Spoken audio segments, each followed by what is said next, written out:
नमस्कार मित्रांनो, आपल्या यूट्यूब चॅनलवरती तुम्हा सर्वांचं पुन्हा एकदा सहर्ष स्वागत। मस्साजोग सरपंच हत्या व खंडणी प्रकरणाच्या तपासाला गती आली आहे। एसआयटीचे पथक चौकशीसाठी केजमध्ये दाखल झाले, तर इकडे बीड शहरात वाल्मिक कराडची एका खोलीत दिवसभर सीआयडीने चौकशी केली। तसेच हत्या प्रकरणातील सुदर्शन गुले तीनही फरार आरोपींना वांटेड म्हणून घोषित केले। सरपंच हत्या प्रकरणासह खंडणी व मारहाण या 3 गुन्ह्यांचा तपास सीआयडी करत आहे।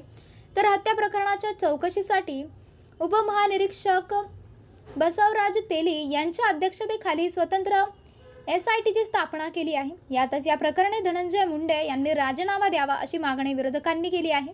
बीड जिल्ह्यातील मस्साजोग गावाचे सरपंच संतोष देशमुख हत्या प्रकरणानंतर मंत्री धनंजय मुंडे यांनी राजीनामा द्यावा अशी मागणी विरोधकांनी लावून धरली आहे।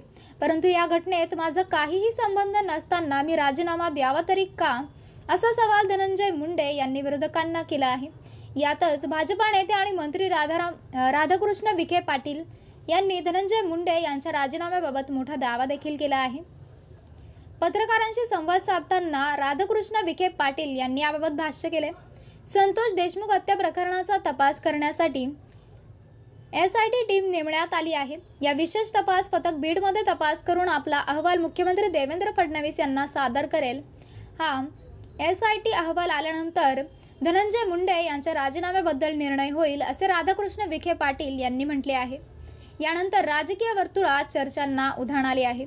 दरम्यान गेल्या अनेक दिवसांपासून संतोष देशमुख हत्या प्रकरणाचा तपास निश्चितपणे करण्यासाठी धनंजय मुंडे यांचा राजीनामा द्यावा अशी मागणी विरोधक सातत्याने करत आहेत। वाल्मिक कराड यांच्यावर संतोष देशमुख यांच्या हत्येचा गुन्हा दाखल नसला तरी तेच या प्रकरणातील मुख्य सूत्रधार असल्याचा आरोप सातत्याने होत आहे।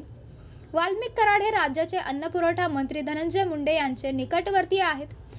गेली अनेक वर्ष ते बीडमध्ये धनंजय मुंडे यांच्या निवडणुकीच्या प्रचाराचे व्यवस्थापन करत आहेत। त्यामुळे वाल्मिक कराडशिवाय धनंजय मुंडे यांचे पानही हलत नाही असे बोलले जाते। यामुळे आता धनंजय मुंडे यांचे मंत्रिपद धोक्यात आल्याचे बोलले जात आहे। तर मित्रांनो, आपल्याला काय वाटतंय? आपली प्रतिक्रिया आम्हाला कमेंट बॉक्सच्या माध्यमातून नक्कीच कळवा। आणि चॅनलला आणखीनही सबस्क्राईब केलं नसेल तर चॅनलला सबस्क्राईब करा, बेल आयकॉन प्रेस करा।